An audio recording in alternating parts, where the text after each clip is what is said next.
Halo teman-teman, perkenalkan nama saya Jonathan Sembiring, NIM 18040274. Kali ini saya akan menjelaskan penggunaan analisis rantai Markov pada suatu studi kasus. Jadi mari kita mulai saja.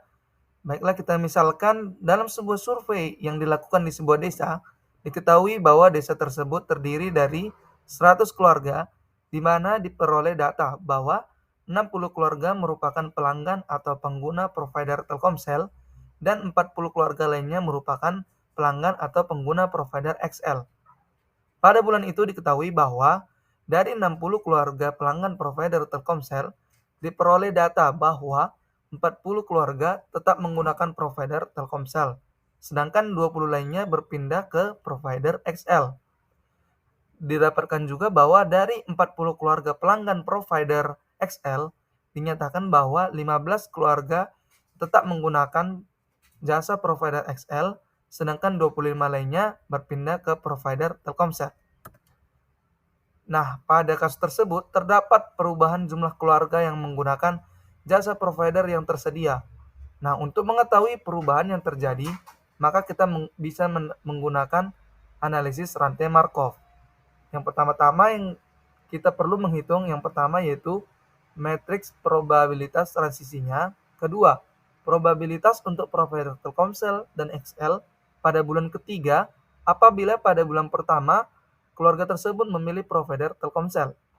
Ketiga, probabilitas untuk provider Telkomsel dan XL pada bulan ketiga apabila pada bulan pertama keluarga tersebut memilih provider XL.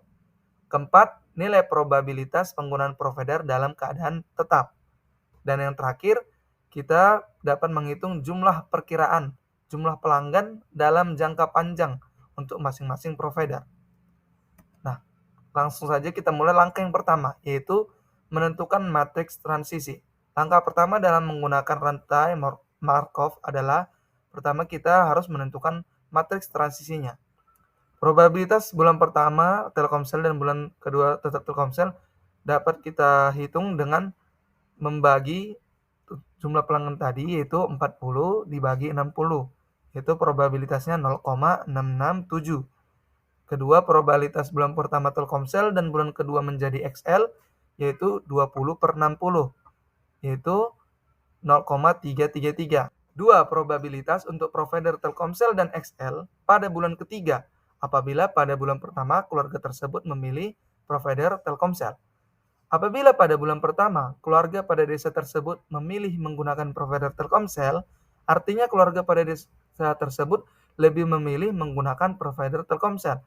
Jadi probabilitas keluarga tersebut memilih menggunakan provider Telkomsel adalah 1, sedangkan probabilitas keluarga menggunakan provider XL adalah 0. Sehingga matriks probabilitas untuk bulan pertama adalah 1, 0. Apabila dilakukan perkalian antara matriks probabilitas pada bulan pertama dengan matriks transisi yang tadi, pada kasus ini maka akan diperoleh data matriks TT2 XT2 sama dengan matriks TT1 XT1 dikali matriks transisi, di mana T di sini adalah Telkomsel, X adalah XL, T kecil adalah perubahan ke Telkomsel.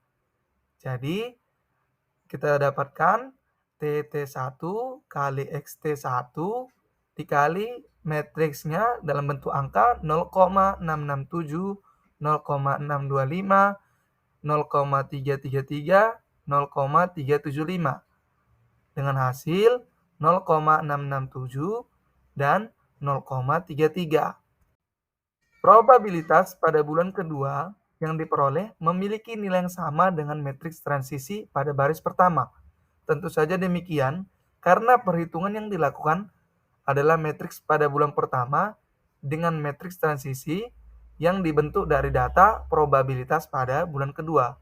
Kemudian untuk menghitung probabilitas pada bulan ketiga adalah dengan mengoperasikan matriks antara matriks probabilitas bulan kedua dengan matriks transisinya, sehingga diperoleh dengan menggunakan perhitungan yang seperti pada di layar dengan nilai akhir 0,653 dan 0,347.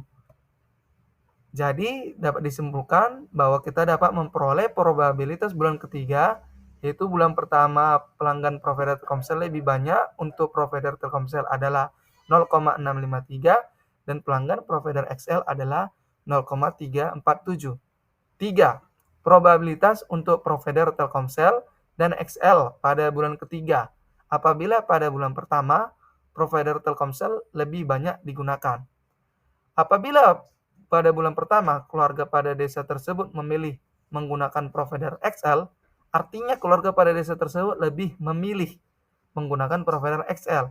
Jadi kita probabilitaskan keluarga tersebut memilih menggunakan provider XL adalah 1, sedangkan probabilitas keluarga menggunakan provider Telkomsel adalah 0, kebalikan dari nomor 2 yang tadi. Sehingga matriks probabilitas untuk bulan pertama adalah 0, 1. Apabila dilakukan perkalian antara matriks probabilitas pada bulan pertama dengan matriks transisi pada kasus ini, maka akan diperoleh data matriks TX2 XX2 sama dengan matriks TX1 XX1 dikali matriks transisi, di mana saya ulangi, T mengandaikan Telkomsel, X mengandaikan SL, dan X kecil di sini adalah berubah ke XL. Jadi dengan melakukan perhitungan tersebut didapatkan hasilnya 0,625 dan 0,375. Sedangkan untuk probabilitas bulan ketiga dapat kita hitung dengan menggunakan persamaan ini, yaitu TX3 XX3 dapat kita hitung dengan persamaan ini, yaitu matriks TX3 XX3 sama dengan matriks TX2 XX2 dikali matriks transisi. Dengan melakukan perhitungan tersebut, kita dapatkan nilai akhirnya yaitu 0,651 dan 0,349. Jadi kita dapatkan probabilitas bulan ketiga apabila pada bulan pertama pelanggan provider XL lebih banyak untuk provider Telkomsel adalah 0,651 dan pelanggan provider XL adalah 0,349. Tentu saja berubah daripada data yang tadi. Keempat, nilai probabilitas penggunaan provider dalam keadaan tetap. Menghitung probabilitas keadaan tetap bisa dilakukan dengan melakukan operasi perhitungan persamaan sebagai berikut. Dengan persamaan matriks TX sama dengan matriks TX dikali matriks transisi. Nah, persamaan ini tersebut dapat kita ubah dengan masukkan angka. Matriks TX sama dengan matriks 0,667T tambah 0,625X dan 0,333T tambah 0,375X. Lalu kita mendapatkan persamaan pertama yaitu T sama dengan 0,667T ditambah 0,625X. Dan persamaan 2, X sama dengan 0,33T ditambah 0,375X. Karena jumlah probabilitas adalah 1, maka persamaan 3, T tambah X sama dengan 1. Dari ketiga persamaan tersebut, kita substitusikan sehingga nilai probabilitas T dan X akan diperoleh. Probabilitas yang kita peroleh itulah yang merupakan probabilitas keadaan tetap. Dari persamaan 3, maka kita bisa konversikan menjadi X sama dengan 1 kurang T. Nah, lalu kita substitusikan ke persamaan pertama. Menjadi T sama dengan 0,667T tambah 0,625X dikali 1 kurang T. Lalu T sama dengan 0,667T tambah 0,625 kurang 0,625T. Lalu T dikurang 0,667T ditambah 0,625T sama dengan 0,625. Sehingga didapatkan hasil akhir T sama dengan 0,625. Lalu kita substitusikan hasil nilai T tersebut ke dalam persamaan kedua. Menjadi X sama dengan 0,333 dikali 0,652 tambah 0,625X. Sehingga X sama dengan 0,217 ditambah 0,375X. Sehingga nilai akhir X kita dapatkan yaitu 0,348.